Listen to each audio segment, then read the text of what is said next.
लेकिन वो बोलते हैं ना, धमकी से फिर डर जाए तो फिर यादव का है। वही क्षेत्र का मतलब शिक्षा व्यवस्था इतना खराब है कि बता नहीं सकता। वहाँ के मुखिया, वहाँ के प्रखंड शिक्षा पदाधिकारी और कुछ वहाँ के चमचे दलाल लोग मिलके एक ही जगह विद्यालय चला रहे थे। 5 विद्यालय एक ही सरकारी विद्यालय के परिसर में संचालित हो रहा था। जब उठेगा और इसका लड़ाई लड़ेगा और राघोपुर में परिवर्तन लाएगा।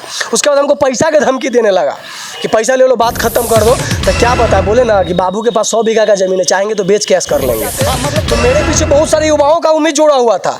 अगर मेरे सफल होने से उनको वो इंस्पायर हुए हैं। अगर जानेगा कि अगर आज राहुल यादव सफल हो गया है तो कल के डेट में हम आवाज़ उठाएंगे तो क्यों नहीं सफल होगा। हम बोले ना कि हमें सौगंध है राघोपुर के मिट्टी का कि जब तक हम शिक्षा, स्वास्थ्य और ब्लॉक स्तरीय व्यवस्था नहीं सुधार देंगे तो फिर हम भी चैन से नहीं बैठने वाले। नाम है राहुल यादव फ्रॉम राघोपुर, एक बात याद रख लीजिएगा।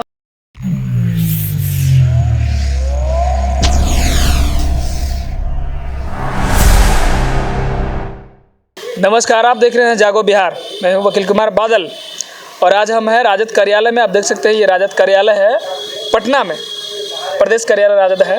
मतलब कि उस बीच में हमारे साथ में एक ऐसे शख्स जुड़े हैं जो राघोपुर से आते हैं, मतलब वैशाली जिला के राघोपुर से आते हैं। और राघोपुर में एक ऐसी घटना है शिक्षा व्यवस्था का, जहां से राघोपुर से तेजस्वी यादव विधायक हुए और बिहार सरकार में अभी डिप्टी सीएम हैं। वही क्षेत्र का मतलब शिक्षा व्यवस्था इतना खराब है कि बता नहीं सकता। इतना खराब था, अभी कुछ सुधरा है और कैसे सुधरा है मैं आपसे मतलब आप बने रहिएगा इस वीडियो के माध्यम से, उनसे बात करेंगे। राहुल जी, पहले हमारे जागो बिहार में आपका स्वागत है। जी भैया, बहुत बहुत धन्यवाद आपका। राहुल जी, ये बताइए कि जिस तरह से आप बोल रहे थे, आपका वीडियो कुछ वीडियो में चला कि शिक्षा व्यवस्था जो है तेजस्वी यादव का जो क्षेत्र है वहाँ पे शिक्षा व्यवस्था भारी करप्ट है, एकदम गरीब परिवार जो से मतलब कि हर तबके के लोगों का जो है शिक्षा व्यवस्था से वंचित किया जा रहा है। कैसे वंचित किया जा रहा था? एक्चुअली बात ऐसे थी ना भैया कि वहाँ राघोपुर प्रखंड अंतर्गत सैदाबाद पंचायत में एक ही परिसर में 5 विद्यालय का संचालन हो रहा था। एक ही परिसर में उस विद्यालय में 2262 बच्चे पढ़ रहे थे। उसमें दिक्कत था कि वहाँ के मुखिया, वहाँ के प्रखंड शिक्षा पदाधिकारी और कुछ वहाँ के चमचे दलाल लोग मिलके एक ही जगह विद्यालय चला रहे थे। 5 विद्यालय एक ही सरकारी विद्यालय के परिसर में संचालित हो रहे थे। जब हमने इस विषय पे आज प्रखंड शिक्षा पदाधिकारी से बात किया तो उनका स्टेटमेंट गलत था, कहीं ना कहीं उनको फायदा हो रहा था। तो मैंने हर जगह भी आवेदन दिया, जिला शिक्षा पदाधिकारी, प्रखंड शिक्षा पदाधिकारी, BDO, BO सबको आवेदन दिया। हमको कहीं सुधार होते नजर नहीं आ रहा था। तो हमने कुछ मीडिया चैनल के माध्यम से आवाज़ उठाना सही समझे, इसके माध्यम से हमने अपना आवाज़ उठाना उचित समझा। नतीजा ये रहा भैया कि मेरा आवाज़ उठाना 2 अगस्त से मिशन चालू किए थे। इससे पहले मेरा मिशन चालू था, लेकिन परिवर्तन 2 अगस्त के बाद से जब मीडिया पे खबर चलने लगी, वहाँ पे खुद पूरा वैशाली प्रखंड से वैशाली जिला के टीम खुद राघोपुर पहुँचा मेरा वीडियो चलने के बाद। उसके बाद नतीजा हुआ कि उस स्कूल को विजिट किया। विजिट करने में जो मेरा बात था वो सच्चाई था। 5 स्कूल एक ही परिसर के नीचे चल रहे थे। 5 भैया अगर 5 जगह होते तो 5 समाज के बच्चे पढ़ लेते। एक जगह होने से किसी को फायदा नहीं लग रहा था। जब हम आवाज़ उठाए तो हमको तरह तरह के टारगेट होने लगा, तरह तरह के कि तुम BJP का एजेंट हो, दलाल हो, वगैरह वगैरह कुछ भी। फिर बहुत तरह की धमकी मिली, लेकिन वो बोलते हैं ना, धमकी से फिर डर जाए तो फिर यादव का है का। तो उसके बाद हम आवाज़ उठाते रहे। हम भी सोचे कि जब तक तोड़ेंगे नहीं तब तक छोड़ेंगे नहीं। मतलब यादव जी हैं, मतलब धमकी से नहीं डरेंगे ना। फिर जब डर जाए तो फिर यादव का है। अरे हम तो कृष्ण का वंशज है, ज़्यादा से ज़्यादा जेल में ले जाओगे। कृष्ण जी का जन्म जेल में हुआ है। हम तो क्या बोले, श्री कृष्ण का भक्त है, वंशज है, फिर जेल से काहे डरे, कहाँ ले जाओगे। हमको बोलने लगा कि देखो, अगर तुम आवाज़ उठाए तो फिर तुमको ये होगा। जब उसका धमकी से नहीं डरे तो पैसा के ऑफर किया गया। तब बात सुन लो, बाप के पास 100 बीघा का ज़मीन है, चाहेंगे तो बेच कैश कर लेंगे। लेकिन कुछ अंदर में एक सनक थी शिक्षा व्यवस्था सुधार करने का। अंदर में सनक थी कि राघोपुर को एक वो राघोपुर बनाए कि जो पहले अब के लोग देखना चाहते हैं। अगर तुम लोग बना दिए होते तो एक राहुल यादव, मेरे जैसा कितना राहुल यादव है, और जो अब खड़ा होकर उठेगा और इसका लड़ाई लड़ेगा और राघोपुर में परिवर्तन लाएगा। उसके बाद हमको पैसा के धमकी देने लगा कि पैसा ले लो, बात खत्म कर दो। तो क्या पता, बोले ना कि बाबू के पास 100 बीघा का जमीन है, चाहेंगे तो बेच कैश कर लेंगे। हाँ, मतलब करप्ट क्या दिखा रहे हैं आप? मतलब वहाँ करप्शन है शिक्षा व्यवस्था। हाँ, जाएगा, मतलब क्यों नहीं दिखा रहे? दिखाइए, आवाज नहीं नहीं दिखाइए, उठाइए। आपको पैसा दे दिया जाएगा, आप चुप रहिए, हो जाइए। ज्यादा मत दिखाइए आप, है फिर ना? actually- कैसे बिहार का परिवर्तन कैसे कर सकते हैं? परिवर्तन मत लाइए। हाँ, वही दिक्कत था कि अगर आप चुप हो जाइए, पैसा लीजिए, चुप। अगर भैया हम चुप हो जाते तो मेरे पीछे बहुत सारे युवाओं का उम्मीद जोड़ा हुआ था। अगर मेरे सफल होने से उनको वो इंस्पायर हुए हैं। अगर जानेगा कि अगर आज राहुल यादव सफल हो गया है तो कल के डेट में हम आवाज़ उठाएंगे तो क्यों नहीं सफल होगा। हम बोले ना कि हमें सौगंध है राघोपुर के मिट्टी का कि जब तक हम शिक्षा, स्वास्थ्य और ब्लॉक स्तरीय व्यवस्था नहीं सुधार देंगे तो फिर हम भी चैन से नहीं बैठने वाले। नाम है राहुल यादव फ्रॉम राघोपुर, एक बात याद रख लीजिए। राहुल यादव का ही जिम्मेदारी क्यों है ये? जिम्मेदारी सारे लोग व्यवस्था ठीक कर रहा राहुल यादव की जिम्मेदारी क्यों? भैया जिम्मेदारी देखिए, हम एक राघोपुर वासी है। अच्छा। बस सिंपली समझिए, हम एक राघोपुर वासी है। हमें मूलभूत चीज़ों की आवश्यकता जरूर पड़ती है। मतलब वो दैनिक कार्य है। हॉस्पिटल में घुसे तो डॉक्टर टाइम से नहीं मिलते हैं। फोन करने के बाद बोला जाता है कि मीटिंग में बैठा हुआ है। तो हम तो माननीय तेजस्वी जी से पूछना चाहते हैं कि सर, डॉक्टर को जब भी फोन लगाते हैं तो बोलता है कि मीटिंग में बैठा रहता है। तो उनको मीटिंग करने के लिए रखे हैं कि मरीजों का इलाज करने के लिए बैठे हैं? से हेड मास्टर को फोन लगाते हैं तो बोलते हैं कि मीटिंग में है। हम तो कभी नहीं देखे कि हर बार तुम मीटिंग में हो तो तुम हेड मास्टर काहे ज्वाइन किए हो भाई? तुम मीटिंग में जाके आप परमानेंटली ज्वाइन काहे नहीं हो जाते हो? अगर कोई चारा नहीं मिलता, हम तो बोलते हैं ना कि हमारा जो बीओ है आभा रानी, अभी तक वो चाहती है कि स्कूल अपने जगह नहीं चले, क्योंकि उनको एक कमीशन जा रहा था। 5 जगह स्कूल था, 10 हम इससे पहले भी बोले थे और अभी भी बोल रहे हैं। उस पदाधिकारी का ट्रांसफर जरूरी है सर। तेजस्वी जी, उस पदाधिकारी, शिक्षा पदाधिकारी आभा रानी जी का ट्रांसफर जरूरी है, क्योंकि कहीं ना कहीं वो सरकार के बदनाम करने की साजिश रचती है। वो चाहते हैं कि शिक्षा व्यवस्था सुधार ना हो और बाकी तमाम एजेंट को बोलने का मौका मिल जाए। लेकिन हमसे नहीं देखा गया। हम सच्चा समर्थक है ना भैया, काहे डर जाएंगे, काहे डरेंगे? हम कोई गलत कर रहे हैं? अगर हम गलत करें तो हमको जेल भेजो, मानहानि का केस करो। अगर हम सही हैं तो मेरा चीज़ का सुनवाई होना चाहिए। सुनवाई हुआ तो रिजल्ट आपके सामने है कि काहे डरे जी? डरने का सवाल काहे है? कहाँ ले जाओगे? ज़्यादा से ज़्यादा जेल में ले जाओगे, ज़्यादा से ज़्यादा जेल में ले जाओगे ना।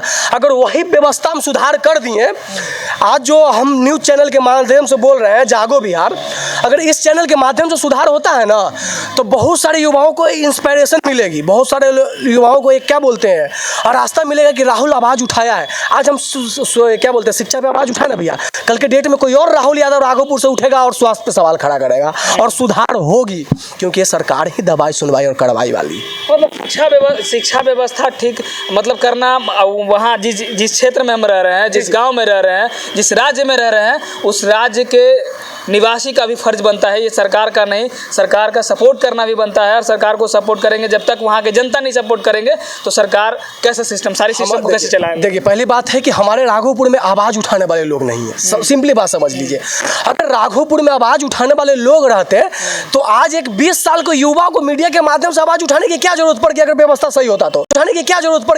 सही होता तो को शिक्षा से वंचित रखा जा रहा था। आज हम जिस स्कूल की बात करें, 5 स्कूल का, उसके चलते कितना बच्चा क्या बोलते हैं, शिक्षा से वंचित रह गए। अगर हम आवाज़ नहीं उठाते तो बहुत सारे बच्चा का भविष्य अंधकार में चल जाता।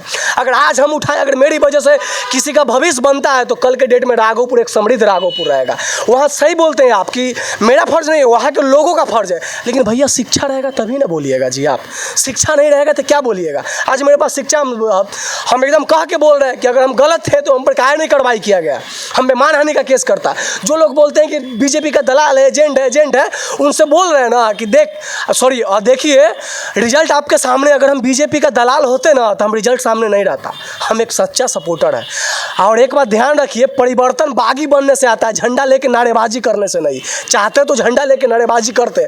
9 तारीख को सरकार बनी थी बादल भैया, आप देखे होंगे हमको। अगर सबसे ज़्यादा वहाँ पे किसी का आवाज़ गूंज रहा था तो राहुल यादव का गूंज रहा था। लेकिन राहुल यादव का शिक्षा व्यवस्था चौपट था तो काहे ने फिर से आवाज़ गूंजा? दोबारा आवाज़ गूंजवाए। बिल्कुल, कहने का मतलब, आप अगर सपोर्टर हैं तो अंधभक्त मत बनिए। अगर चाहते हैं जनता के हित में काम करना, अगर आप सपोर्ट कर रहे हैं तो किस लिए सपोर्ट कर रहे हैं, ये आपके पास उसका मतलब रहना चाहिए, एक महत्व रहना चाहिए कि सपोर्ट किस आधार पे कर रहे हैं हम। तो किस आधार पे आप सामने देख सकते हैं कि राहुल यादव जी हैं, साफ कह रहे हैं कि अंधभक्त नहीं है हम समर्थक हैं राजद का और काम के प्रति कोई कोताही नहीं। काम जनता का होना चाहिए और जनता के हित में होने चाहिए, है ना। काम देखिए भैया, आज सरकार बनी है, सरकार जनता के लिए बनी है। अरे तुम प्रस्ताव तो रखो सर के सामने, आपके जो मंत्री है, आपके विधायक, उनके सामने रखिए कि सर यहाँ शिक्षा व्यवस्था गड़बड़ है, यहाँ स्वास्थ्य व्यवस्था गड़बड़ है, यहाँ का ब्लॉक स्तरीय व्यवस्था गड़बड़ है। तो तुम चमचा बन के क्या कर लो कि ज़्यादा तेजस्वी जी का के साथ फोटो खिंचा ले वो। तो एक बार जान लो, तेजस्वी जी के साथ फोटो खिंचा के जाना राघोपुर का विकास नहीं है। विकास है कि तुम परिवर्तन करवा दो ना। अरे तेजस्वी भैया तो वहाँ के विधायक है, वो तो तुम्हारा घर का आदमी है, तुम जब चाहो बात रखो, लेकिन बात दलाली का नहीं ना रखो, बात चटुकारता का नहीं रखो, बात चमचा का नहीं रखो, बात विकास पे रखो और विकास में सवाल खड़ा करना सीखो। हम समर्थक हैं, हम इसलिए तेजस्वी जी को जिताए थे कि एनडीए की सरकार में मेरी बात नहीं सुनी जाती थी। अब सोचिए कि मेरा सरकार है तो एक बार क्या बोलते हैं, डर का सामना बार बार करने से अच्छा है डरने से कि एक बार डर का सामना किया जाए। हम डर का सामना कर लिए।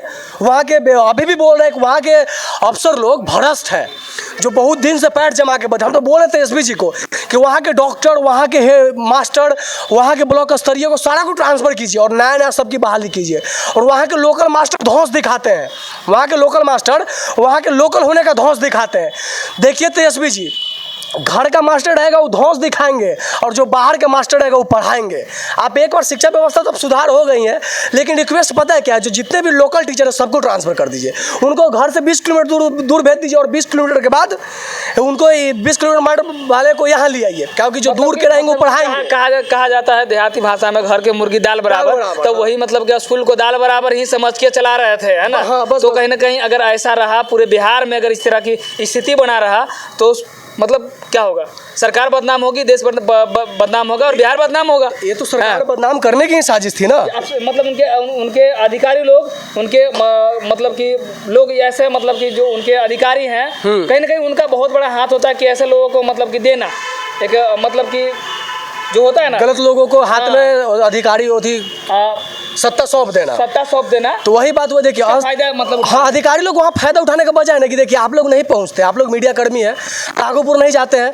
अगर किसी को आराम की जरूरत होती है तो राघोपुर पोस्टिंग करा लेता है, क्योंकि आप लोग तो पहुँचते नहीं है, अधिकारी पहुँचते नहीं है। मतलब होता है राघोपुर, देखिए राघोपुर दियारा क्षेत्र पड़ता है। आप लोग तो समझते कि बीच में गंगा नदी है, अभी बीच में गंगा, अधिकारी तो जाएंगे नहीं उधर, चलिए उधर ही आराम करेंगे, एकदम पैर पसार के 2 कुर्सी पर आराम से सोएंगे। शिक्षा व्यवस्था हो या ना हो, पढ़े चाहे ना पढ़े, उससे हमको कोई मतलब। हमारा तो महीना का तनख्वाह 30,000 से 50,000 रुपया अब एक चाहिए, बात हो गया खत्म। बस मतलब उन लोग का सोच है ना कि मेरा बेटा तो अच्छा कॉलेज में पढ़ता है ना, गरीब का बच्चा, महादलित का बच्चा नहीं पढ़े तो क्या होगा।